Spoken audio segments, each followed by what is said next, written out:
تمام اس رہنما کا تعارف پیش کرنے لگا ہوں جس کی رہبری کے بغیر کوئی منزل طے نہیں ہوتی. ٹھیک ہے, جس کی رہبری کے بغیر اپنی منزل پہ پہنچنا ناممکن ہے. اب اس کا مختصر سا تعارف ہو جائے, اور وہ شخصیت ہے امام اعظم ابو حنیفہ رحمۃ اللہ علیہ.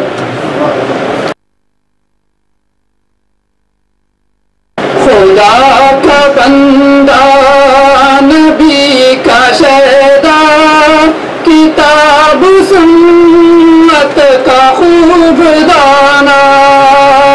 خدا کا بندہ نبی کا شہدا, کتاب سنت کا خوب دانا.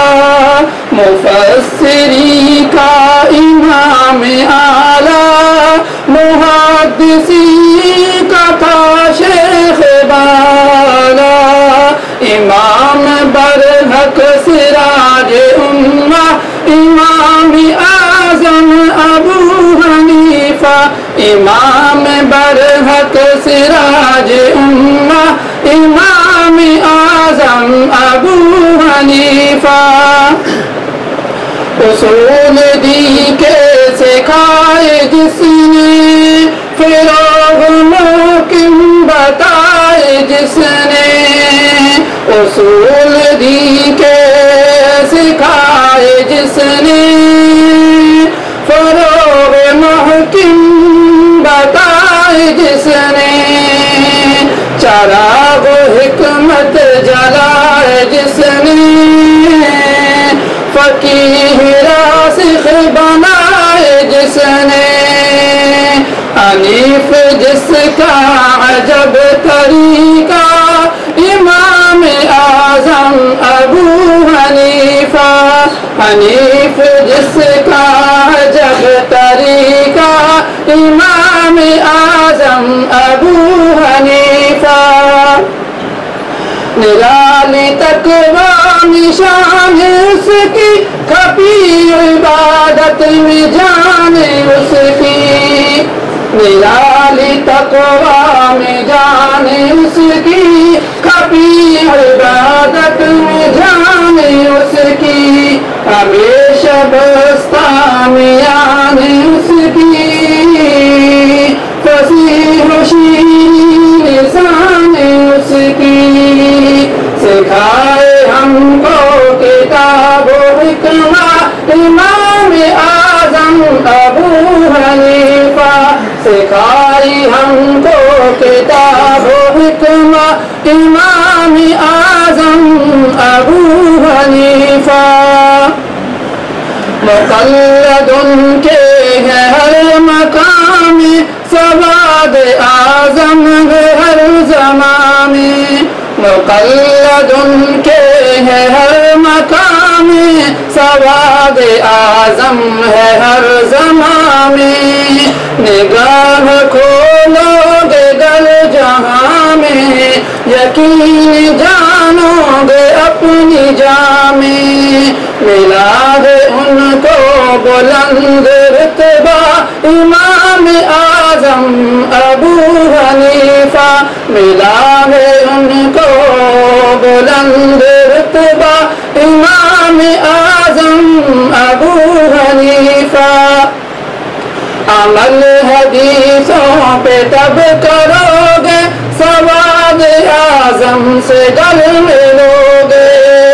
عمل حدیثوں پہ تب کرو گے, سواد اعظم سے گل ملو گے.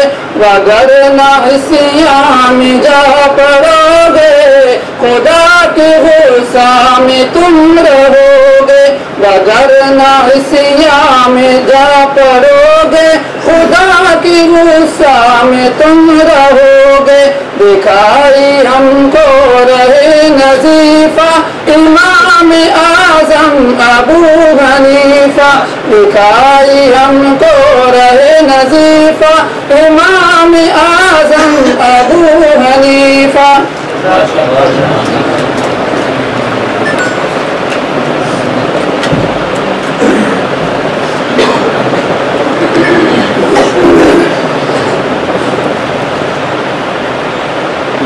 نحمده ونصلي ونسلم على رسوله الكريم أما بعد فأعوذ بالله من الشيطان الرجيم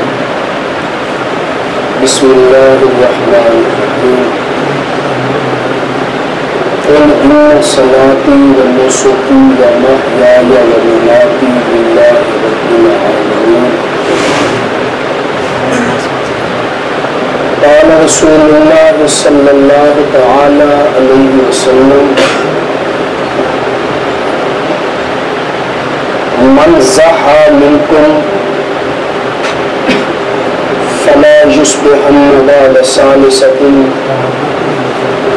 وبقي منه شيء صدق الله العظيم وصدق رسوله النبي الكريم ونحن على ذلك لمن الشاهدين والشاكرين والحمد لله رب العالمين. معزز سامعین، آپ بھی کافی دیر سے انتظار میں ہیں. مغرب عشاء کے بعد بیان میں تھا ایک جگہ اور تکلیف بھی تھی. اللہ تعالیٰ سے عطا فرمائے جس کی وجہ سے آپ کو اتنی انتظار کرنی پڑی. دوستو، آج کا موضوع اور آج کا مسئلہ، آج کا عنوان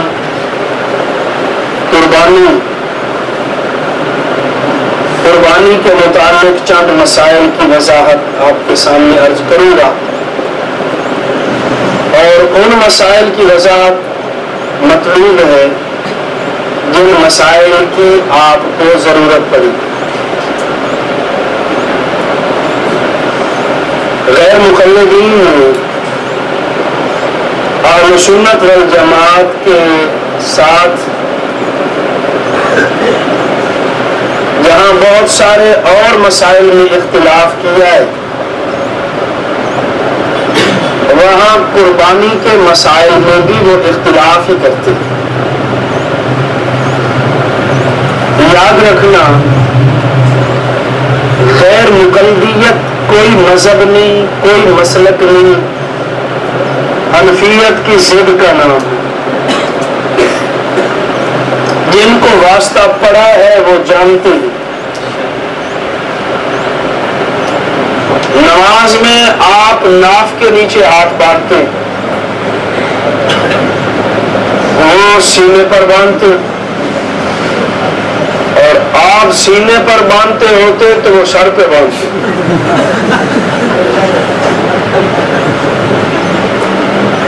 یا پیچھے باندھ لیتے.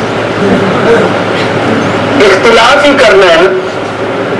کوئی وضو مل جائے، کوئی ضعیف روایت مل جائے کہ اہل سنت والجماعت کے ساتھ اختلاف کی کوئی معمولی گنجائش ملے تو وہ اختلاف کرتے اور بتاتے ہیں لوگوں کو کہ ہمارا اور ان کا یہ اختلاف ہے.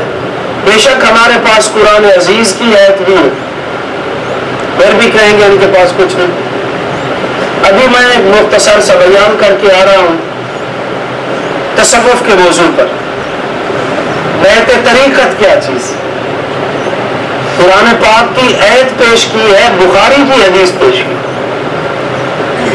لیکن وہ کہتے ہیں یہ کوئی شے نہیں، یہ بزرگوں کی بیعت ہوتی ہے، کیا شے ہے؟ تو اس واسطے رمضان شریف کا مہینہ آتا ہے، اختلاف کس بات کا؟ تراویح کا. یہ اذان ہم سے 5-6 منٹ پہلے قصدن کہیں. ملنگ بیٹھو نا کہیں، ملنگ بہت سارے لوگ ہوں تو ملنگ ایک درمیان میں بیٹھے بیٹھے کرے گا تاکہ پتہ لگے تو ایسے نہیں آئے ہوئے. تو غیر مقلدوں کا بھی یہی حال ہے، اذان پہلے دیں گے پتہ چلے. ایک جگہ میں نے درس دیا، چہل کلاں ہے، قلعہ دیدار سے آگے، صبح کی نماز کے بعد جب میں نے درس دے لیا تو ایک غیر مقرر بوڑھا کھڑا ہو، کسی کا مہمان ہوا آیا ہوا تھا، بالکل ٹھیک کہا مولوی صاحب نے، بالکل ٹھیک کہا، میں نے یہ حدیث پڑھی میری مولوی صاحب نے بیان کی تھی۔ میں کہ تو نہ پڑھی ہوگی پھر تو ساری خیر کوئی نہیں، شکر ہے تم پڑھی ہوگی، میں پڑھی ہے، میں پڑھی ہے۔ رمضان شریف میں اختلاف، روزے کی افطاری میں اختلاف، نمازوں میں اختلاف، جہاں اور بہت سارے مسائل میں اختلاف ہے، وہاں ایک مسئلہ قربانی کے ایام کا بھی ہے۔ قربانی کے دن ہمارے نزدیک کتنے ہیں؟ 3، اور غیر مقرر 4 دن کی قربانی، چوتھے دن قسماً جان بوجھ کر جانور کو آپ کو دکھا کے، اور ساتھ یہ بھی کہتے ہیں کہ چوتھے دن قربانی کرنی سنت ہے اور 100 شہید کا ثواب ملتا ہے۔ مولانا شاہد مسعود صاحب سرگودے والے وہ تقریر فرما رہے تھے، کہنے لگے غیر مقلدو، ایک تو یہ کہتے ہو نا کہ چوتھے دن قربانی کرنی سنت ہے، ایک لفظ اور بھی ساتھ ملا لو کہ حنفیوں کی مسجد کے سامنے کرنا بھی سنت ہے۔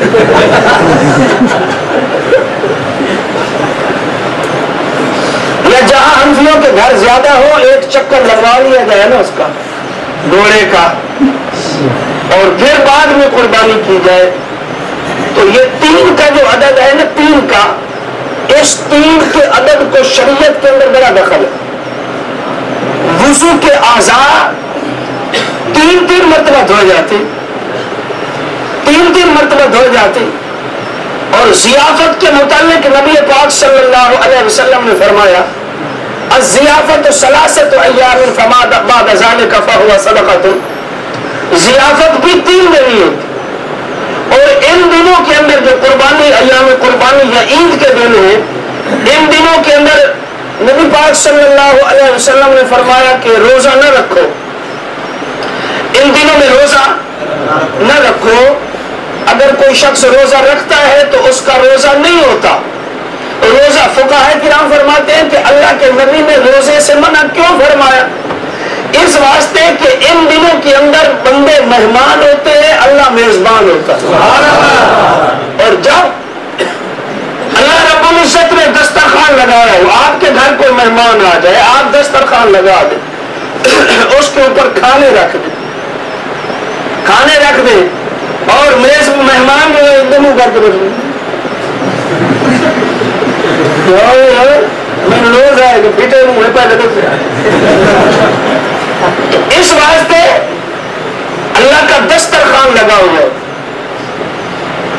اور اس دسترخوان جب اللہ لگاتا ہے، ایمان والوں کی ضیافت کرتا ہے، تو اس وقت بندہ روزہ رکھ لے۔ جس طرح ہمیں ناراضگی اور غصہ آتا ہے، اللہ پروردگار عالم کو بھی آتا، اس واسطے ان دنوں کے اندر روزہ رکھنا جائز ہے۔ تو ضیافت کتنے دن ہوئی؟ الضیافت 3 ایام فما بعد ذلك فهو صدقہ۔ طلاقیں بھی کتنی ہیں؟ اینڈ کہاں ہو جاتا ہے؟ 1 2 تیسری کے بعد فارغ۔ حدیث پاک میں آ رہا ہے کہ نبی پاک صلی اللہ علیہ وسلم جب کسی بات کو سمجھانا چاہتے، اعادہا 3، اللہ کے نبی 3 مرتبہ اس بات کو دہراتے۔ رکوع اور سجدے کی تسبیح کتنی مرتبہ ہے؟ تو اس 3 کے عدد کو بڑا دخل ہے شریعت کے اندر۔ تو قربانی کے دن بھی کتنے رکھے؟ 3 دن۔ اس 3 دنوں کے لیے ایک دلیل ہمارے پاس بخاری شریف صفحہ نمبر 835، مسلم شریف صفحہ نمبر 159 جلد نمبر 2، بخاری صفحہ 835 جلد نمبر 2 کی پر حدیث آ رہی۔ نبی کریم علیہ الصلوۃ والسلام اعلان فرما رہے، آقا علیہ الصلوۃ والسلام اعلان فرما رہے، من ضحی منکم، جو تم میں سے قربانی کرے۔ ایک مسئلہ بتاتا جو درمیان میں، یہ جن لوگوں کی قربانی ہوتی ہے وہ ناخن اپنے چھوڑ دیتے ہیں جو چاند نظر آ، اور بال کٹوانے بھی چھوڑ دیتے، بال نہیں کٹواتے، مسئلہ ہے نا، یہ اس کے لیے ہے جس کی قربانی۔ اور جس کی قربانی نہیں اس کے لیے یہ مسئلہ نہیں ہے. ارے واہ، یہ کٹوانے کس وقت کرتے ہیں؟ بس اوقات اس طرح کرتے ہیں جو ہی وہ عید کا دن آتا ہے صبح 10 ذی الحجہ کا تو حجامت بھی بنوا لیتے اور ناخن بھی کٹوا لیتے. نہیں، جب تک جانور کو ذبح نہ کیا جائے اس وقت تک نہ بال کٹوا سکتا ہے نہ ناخن کٹوا سکتا. مسئلہ سمجھ آ گیا؟ اچھا، نبی پاک علیہ الصلوۃ والسلام اعلان فرماتے، کیا اعلان فرماتے؟ من ضحی منکم فلا یصبحن بعد الثالثۃ وبقی منہ شیء. اللہ کے نبی نے یہ اعلان عید والے دن کیا. بہکی صفحہ نمبر 292 جلد نمبر 9. یہ اعلان آقا علیہ الصلوۃ والسلام کا اس دن ہوا جس دن آپ نے عید پڑھائی ہے. وہ پہلے دن ہوتی ہے یا تیسرے دن؟ عید پہلے دن پڑھائی. آقا نے اعلان کیا، توجہ، جس شخص نے قربانی کی تیسرے دن کے بعد اس کے گھر ایک بوٹی بھی گوشت نہیں ہونی چاہیے. تیسرے دن کے یعنی چوتھے دن اس کے گھر گوشت نہ ہونا چاہیے. اگر گوشت رکھنا چاہتا ہے، کھانے کے لیے ذخیرہ کرنا چاہتا ہے تو اتنا گوشت رکھے جتنا 3 دنوں کے اندر وہ کھا سکے. چوتھے دن کے لیے ایک بوٹی بھی برداشت نہیں. خیال کرنا، اگر تیسرے دن کے بعد چوتھے دن نبی بوٹی نہیں رکھنے دیتا، چوتھے دن جانور ذبح کرنے چوتھے دن پیغمبر جانور ذبح کرنے دے گا؟ چوتھے دن نبی جانور بھی ذبح نہیں کرنے دے گا. اگر چوتھے دن جانور ذبح کرنے کی اجازت ہوتی اور قربانی کا گوشت 3 دن رکھنے کی اجازت ہوتی تو چوتھے دن والا گوشت جو ہے آسمان پر اڑ جائے گا. توجہ، 3 دنوں کے بعد گوشت نہیں رکھ. اگلا سال آ گیا، ایک صحابی نے جا کر پوچھ لیا، اے اللہ کے رسول صلی اللہ علیہ وسلم، پچھلے سال آپ نے 3 دنوں کے بعد گوشت ذخیرہ کرنے کی ممانت فرما دی تھی، منع فرما دیا تھا، کیا اس سال ہم گوشت رکھ سکتے ہیں؟ اللہ کے نبی نے فرمایا 3 دنوں کے بعد میں نے گوشت رکھنے سے منع کیا تھا، اب 3 دنوں کے بعد گوشت رکھ سکتے ہو.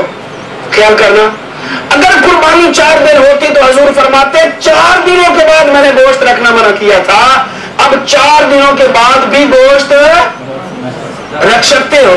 تو ایک غیر مقلد کہتا ہے کہ چلو 3 دن میں قربانی ہو تو یہ تیسرے دن جو قربانی کرے وہ بھی 3 دن گوشت رکھے تو 7 دن ہو گئے. کتنے دن ہو گئے؟ 6 یا 7 دن ہو گئے؟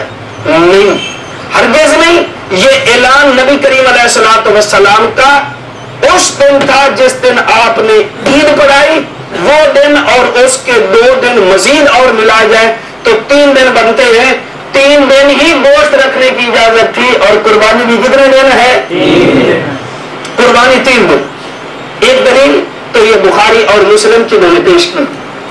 دوسری حدیث، 2 صحابی حضرت عبداللہ ابن عمر رضی اللہ تعالی عنہما اور حضرت علی مرتضی شیر خدا رضی اللہ تعالی عنہ، یہ 2 صحابی. ان 2 صحابیوں کا فتویٰ موطا امام مالک کے اندر موجود. ان سے مسئلہ پوچھا گیا کہ قربانی کے کتنے دن ہیں؟ قربانی کے کتنے دن ہیں؟ حضرت علی اور حضرت عبداللہ ابن عمر رضی اللہ عنہما یہ فرماتے ہیں کہ الاضحیٰ یومان بعد یوم الاضحیٰ، جو قربانی والا پہلا دن ہے اس کے بعد مزید اور 2 دن ہوں گے. پہلا اور پچھلے 2 یہ کتنے بن گئے؟ 3. موطا امام مالک صفحہ نمبر 497، مشکات صفحہ نمبر 129. الاضحیٰ یومان بعد یوم الاضحیٰ، قربانی والے دن کے بعد مزید کتنے دن ہوئے؟ 2 اور 1 3. فیصلہ کس کا؟ فیصلہ حضرت علی مرتضی کا. اور علی مرتضی کے متعلق نبی پاک علیہ الصلوۃ والسلام نے فرمایا اقضاہم علی، علی میری امت کا جج ہے. فیصلہ کس کا؟ علی کا، اور حضور نے فرمایا علی میری امت کا جج ہے۔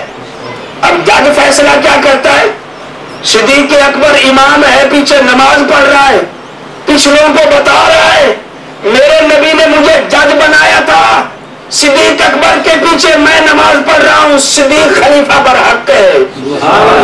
جج کا فیصلہ ہو گیا نا۔ فاروق اعظم کے پیچھے نماز پڑھ رہے ہیں، بتانا چاہتے ہیں کہ میں نماز پڑھ کے بتا رہا ہوں کہ فاروق خلیفہ برحق کے، عثمان کے پیچھے نماز پڑھی، یہ بتایا کہ عثمان خلیفہ برحق ہے۔ تراویح 20 اور 8 کا اختلاف ہوا، ہم کہتے ہیں فیصلہ اسی سے کرا لو جس کو پیغمبر نے قاضی بنایا تھا۔ نعرہ تکبیر، نعرہ قرآن، شان مصطفیٰ، شان صحابہ، وقاحت ابو حنیفہ، امام امین صفدر اکاڑوی،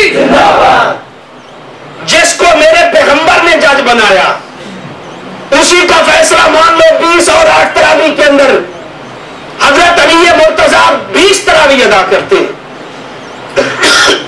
مسئلہ آ گیا، اختلاف ہو گیا، ہاتھ ناف کے نیچے باندھے، سینے کے اوپر باندھے۔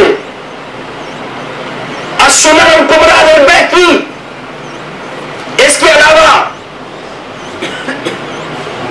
مصنف ابن ابی شیبہ، حضرت علی مرتضیٰ رضی اللہ تعالیٰ عنہ، میری طرف توجہ رہے، حضرت علی فرماتے ہیں کہ ہاتھ کے اوپر ہاتھ رکھ کے ناف کے نیچے باندھنا یہ حضور کی سنت ہے۔ جج کا فیصلہ ہو۔ اور قربانی کے دنوں کی بات آئی، ہم اسی جج کا فیصلہ لیتے ہیں جس کے متعلق نبی پاک علیہ السلام نے فرمایا اقضاہم علی، علی میری امت کا۔ حضرت علی فرماتے ہیں موتا امام مالک کہ قربانی کے دن کتنے ہیں؟ 3۔ بسم اللہ۔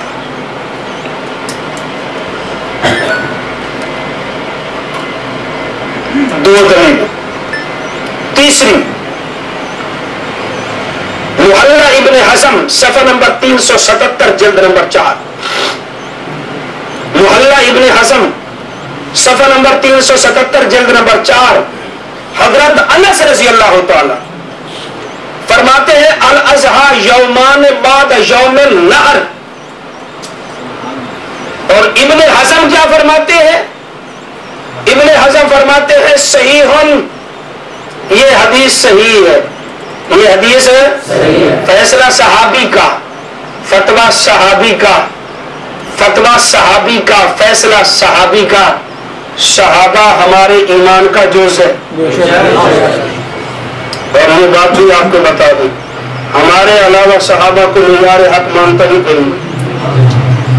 چیلنج سے کئی دفعہ میں نے کہا تقریروں کے اندر، بیانات کے اندر، کہ صحابہ کو صرف دیوبندی معیار حق مانتے، باقی جس کو بھی دیکھو کوئی کسی مسئلے کو چھوڑ کر صحابہ کو پٹڑی سے اتر گیا، کوئی کسی مسئلے کے اندر صحابہ سے اختلاف کر رہا ہے۔ نبی پاک علیہ السلام نے فرمایا تھا علیکم بسنتی وسنت الخلفاء الراشدین، صحابہ کرام کے فتوے پر اگر کسی کا عمل ہے تو اہل سنت والجماعت علماء دیوبند۔ حضرت انس فرماتے ہیں الاضحیٰ، ہاں فرمایا الاضحیٰ یومان بعد یوم النحر، قربانی والے دن کے بعد مزید اور 2 دن ہوتے ہیں۔ حضرت انس کا فتویٰ 2 اور 1 3، 2 اور 1 3، قربانی کے کتنے دن ہوئے؟ 3۔ ابن عباس رضی اللہ تعالی عنہ، ابن عباس رضی اللہ تعالی عنہ جن کو نبی پاک علیہ السلام نے سینے کے ساتھ لگا کے دعا کی تھی، اے اللہ اس کو کتاب کا علم عطا فرما۔ اس ابن عباس کی بات کر رہا ہوں۔ الجوہر النقی صفحہ نمبر 296 جلد نمبر 9، 296 جلد نمبر 9، یہ فرماتے ہیں الاضحیٰ یومان بعد یوم النحر۔ حضرت ابن عباس کا فتویٰ، قربانی والا جو دن ہے 10ویں کا، اس کے بعد مزید اور 11 اور 12، یہ 2 دن ملا کر 3 دن قربانی کے ہے، چوتھا دن قربانی کا نہیں ہے، چوتھا دن قربانی کا کوئی نہیں۔ حضرت ابو ہریرہ رضی اللہ تعالیٰ عنہ، محلہ ابن حزم صفحہ نمبر 437 جلد نمبر 4، محلہ ابن حزم، حضرت ابو ہریرہ کا فتویٰ موجود، الاضحیٰ ثلاثۃ ایام، فرماتے ہیں کہ قربانی کے 3 دن ہیں۔ قربانی کے کتنے دن ہیں؟ 3 دن۔ قربانی کے کتنے دن ہیں؟ 3 دن۔ دلیل نمبر 6 نبوی شرح مسلم صفحہ نمبر 153 جلد نمبر 2، صفحہ نمبر 153، قال ابو حنیفہ و مالک و احمد یختص بیوم النحر و یومین بعدہ وروی ھذا عن عمر بن الخطاب و علی و ابن عمر و انس۔ فرماتے ہیں کہ 3 امام اور اتنے صحابہ اسی کے قائل ہیں۔ امام نبی فرماتے ہیں کہ قربانی کے دن کتنے ہیں؟ قربانی کے دن کتنے ہیں؟ فتاوی برکاتیہ غیر مقلدوں کا، ابو البرکات احمد کا فتاوی برکاتیہ صفحہ نمبر 280 جلد 1 ہی، صفحہ نمبر 280۔ وہ کہتے ہیں چوتھے دن قربانی جائز ہے پر سنت نہیں ہے۔ جائز ہے پر سنت ہے، پھر کہتے ہیں سنت ہے، اور نبی پاک علیہ السلام نے تو قربانی پہلے دن کی تھی۔ حضور نے قربانی جو کی جانور ذبح کیے تو پہلے دن کیے، دوسرے اور تیسرے دن امت کو اجازت دی گئی۔ خود قربانی پہلے دن کی ہے تو قربانی کرنا پہلے دن سنت، اور یہ چوتھے دن سنت بنا رہے۔ چوتھے دن قربانی کرنا سنت ہے نہیں۔ بشیر صاحب سوانی غیر مقلد نے فتاوی علماء حدیث 13 جلد کے اندر لکھا قربانی 20 دن۔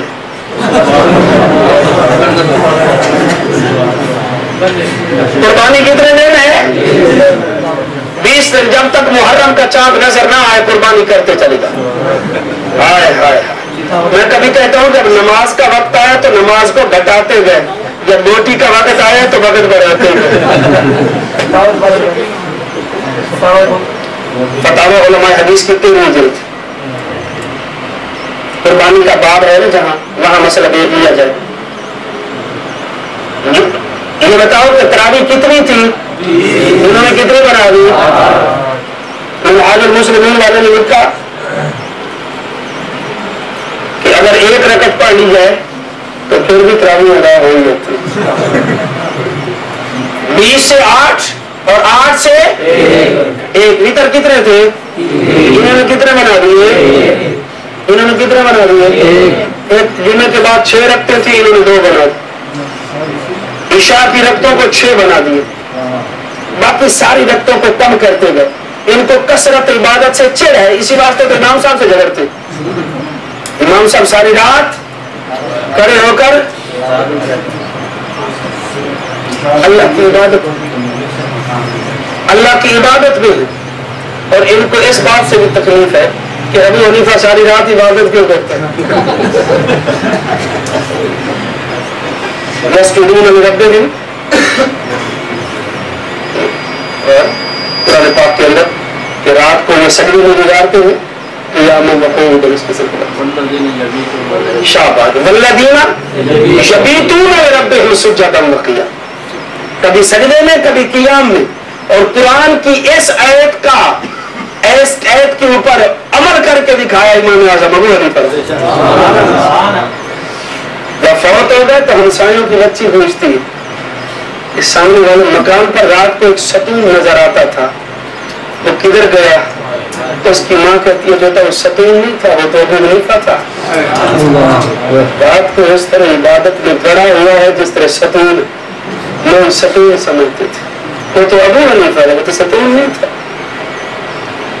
غیر مقلدوں کو کثرت عبادت سے چڑ ہے، اب رکعتیں گھٹاتے گئے اور قربانی کھانے کی باری آئی ہے،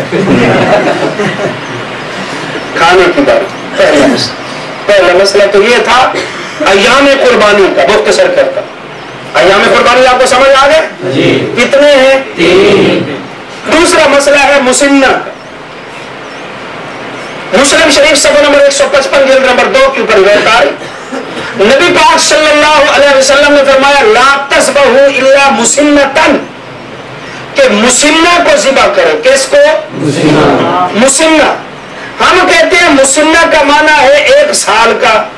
غیر مقلد کہتے ہیں نہیں 1 سال کا نہیں, جس کے 2 دانت نکلے ہوئے, دوندا. ٹھیک ہے نا.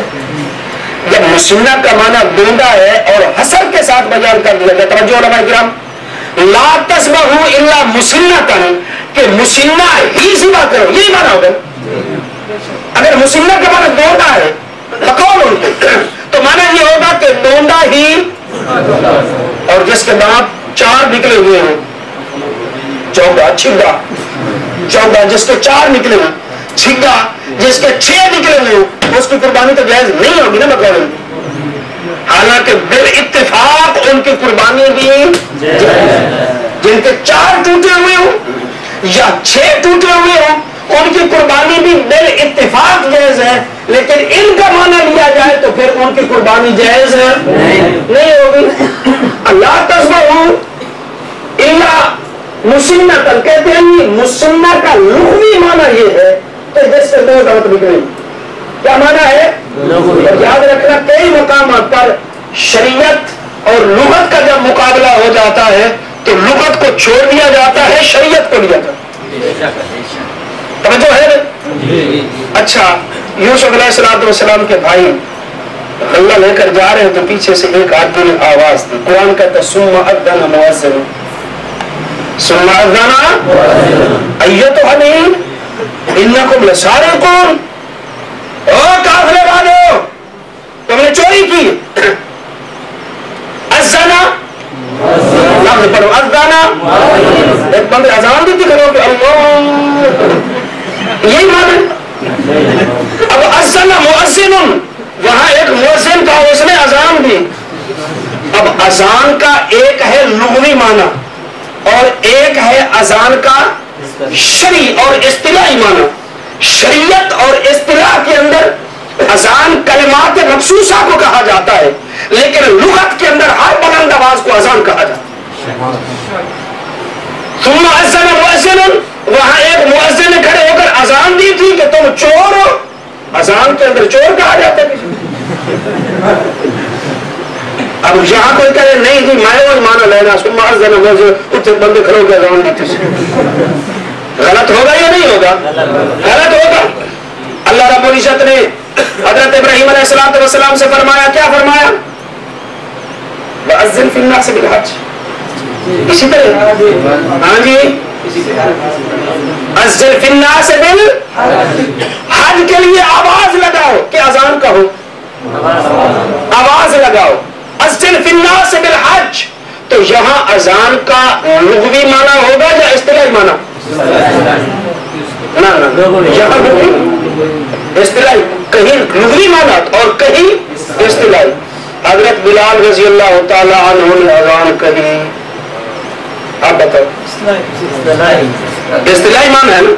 اب اصطلاحی معنی ہے تو یہاں اب صلاۃ ہے. صلاۃ کا معنی دعا کرنا. علماء بیٹھے ہیں, سمجھانا آسان ہے. تحریک و سلوین کو بھی صلاۃ ہی کہا جاتا ہے.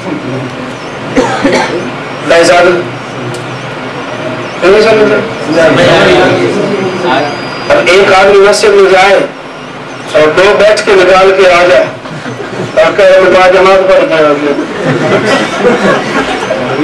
یہ دعا کر کے آ جائے اور کہے میں صلاۃ پڑھ کے آ گیا ہوں, تو لغوی معنی پر تو عمل ہو گیا, لیکن اصطلاحی اور شرعی معنی پر عمل نہیں ہوا. اصطلاحی اور شرعی معنی پر عمل نہیں ہوا. اس واسطے سید نذیر دہلوی غیر مقلد نے فتاوی نظیریہ صفحہ نمبر 257 جلد نمبر 3, صفحہ نمبر 261 جلد نمبر 3 کے اوپر لکھا. فتاوی علماء حدیث صفحہ نمبر 124 جلد نمبر 13 کے اوپر لکھا کہ بکری کا مسنہ 1 سال کا ہوتا. غیر مقلد نے لکھا چھوٹے جانور کا مسنہ کیا ہوتا ہے 1 سال کا, اور گائے اور بھینس کا مسنہ 2 سال کا, اونٹ کا مسنہ کیا گھوڑے کا مسنہ نہیں دکھاتے. گھوڑے کا مسنہ کون؟ نزول الابرار صفحہ 95 جلد نمبر 3 پر یہی لکھا ہوا. علامہ وحید الزمان غیر مقلد نے لکھا کہ بکری کا مسنہ 1 سال کا ہوتا ہے. دانت اس کے نکلنا شرط نہیں, دانت نکلنے اس کے لیے شرط نہیں. تو مسننے کی بات میں چلا رہا تھا. تو اب جانور جو ذبح کیے جائیں گے وہ کون کون سے ہوں گے؟ تیسرا مسئلہ شروع کر رہا ہوں. جانور جو ذبح کیے جائیں گے ہمارے ہاں اونٹ کے اندر 7 آدمی شریک ہو سکتے ہیں, اور اونٹ کی عمر 5 سال ہونی چاہیے پوری. اونٹ کا مسنہ 5 سال کا ہو. کتنا ہوگا جی؟ 5 سال کا ہو. دوسرے نمبر پر اونٹ سے نیچے کیا آئے گی؟ گائے, بھینس. گائے سے مراد مذکر مونس دونوں, اونٹ سے مراد بھی مذکر مونس اونٹ نہیں.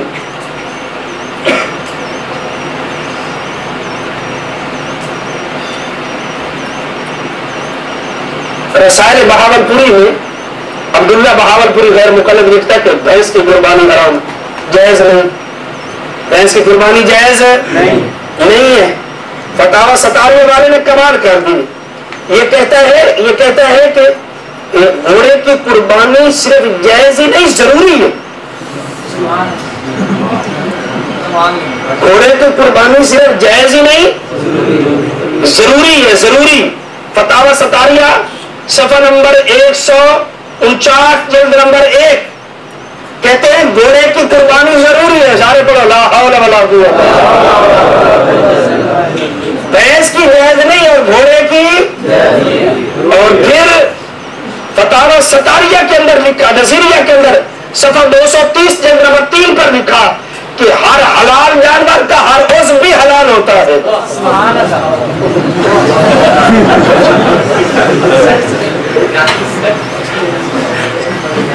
حلال جانور کا ہر عضو تفصیل کی ضرورت ہے. گھوڑا تو 2 ٹبروں میں کافی ہے.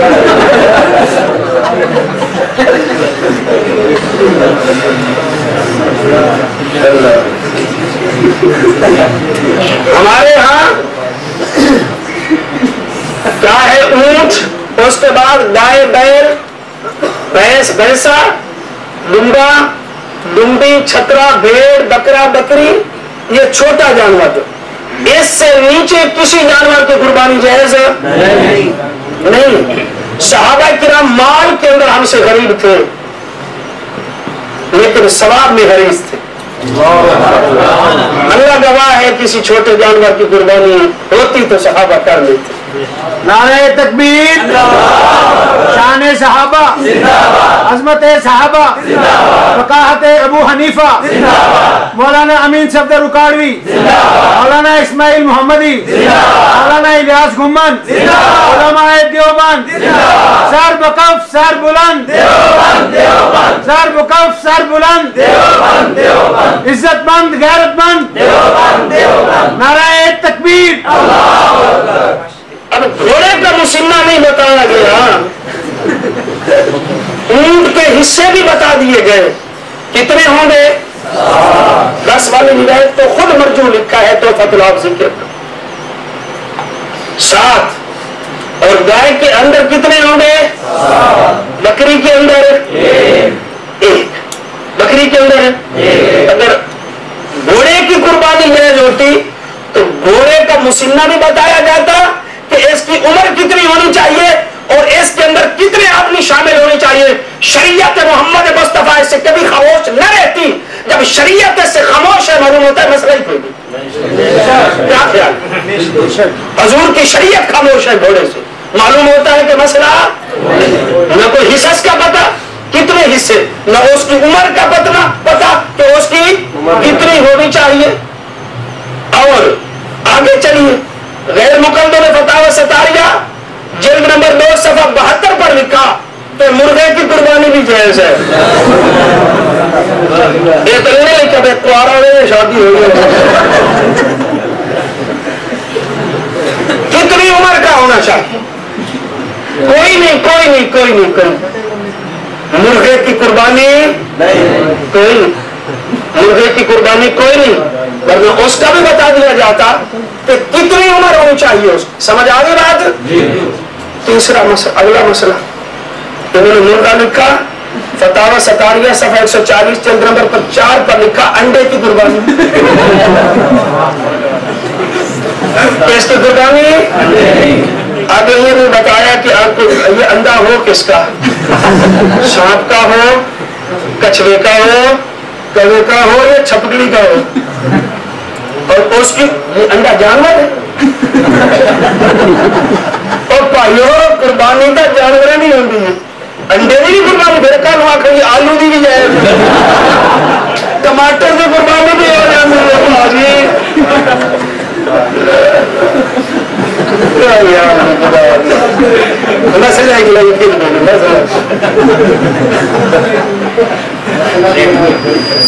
ایک سوال آپ پر کریں گے، کہیں گے کہ نبی پاک صلی اللہ علیہ وسلم نے فرمایا، میں ان کی دلیل بتا رہا ہوں. حضور نے فرمایا صلی اللہ علیہ وسلم نے تو جو سب سے پہلے نماز جمعہ پڑھنے کے لیے آئے اس کو اتنا ثواب ملے گا جس طرح کسی نے اونٹ قربان کیا.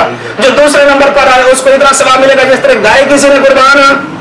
تیسرے نمبر پر جو آئے اس کو اتنا ثواب ملے گا جس طرح بکری کسی نے قربانی کی. چوتھے نمبر پر آئے اس کو اتنا ثواب ملے گا جتنا کسی نے مرغی قربانی کی. اور اگر جو پانچویں نمبر پر آئے اس کو اتنا ثواب ملے گا جس طرح انڈا کسی نے قربان کیا. حدیث ہے. اس سے انہوں نے نکالا جب قربانی کا ذکر سب کے ساتھ آ رہا ہے معلوم ہوتا ہے انڈے کی قربانی، معلوم ہوتا ہے انڈے کی قربانی. ہم کہتے ہیں کہ یہ قیاس ہے اور قیاس تمہارے نزدیک حرام ہے. یہ قیاس ہی کیا ہے کہ جب قربانی کا لفظ آ گیا ساتھ تو قربانی کرنی چاہیے. یہ قیاس ہے اور قیاس ہم کہتے ہیں تمہارے نزدیک کیا ہے؟ حرام اور ناجائز ہے. دوسرا میرا سوال ہے اس پوری لسٹ کے اندر گھوڑے کا ذکر کہاں ہے؟ اگر قیاس ہی کر رہے میں بھی کرتا ہوں. اس پوری لسٹ کے اندر گھوڑے کا ذکر کر. توجہ، یہاں صرف ثواب کی مقدار بتانا مقصود.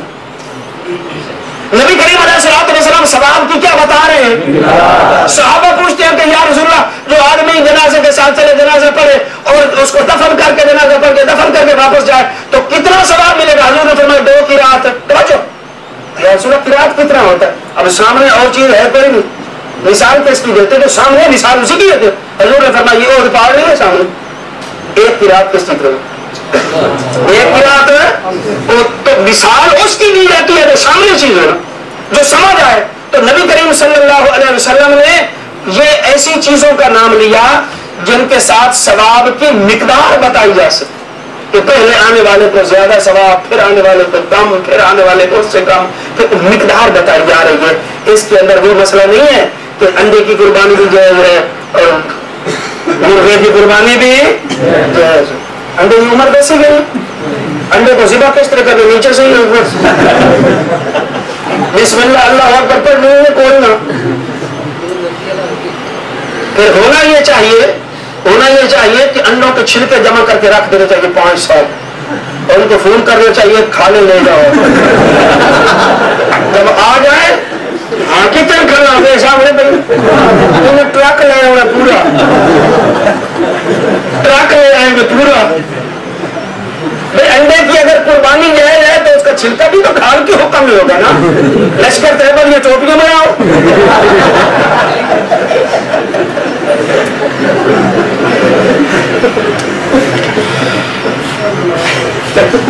ڈبل جلدی والے آنڈے کے میں حصہ بھی پا سکتے ہیں.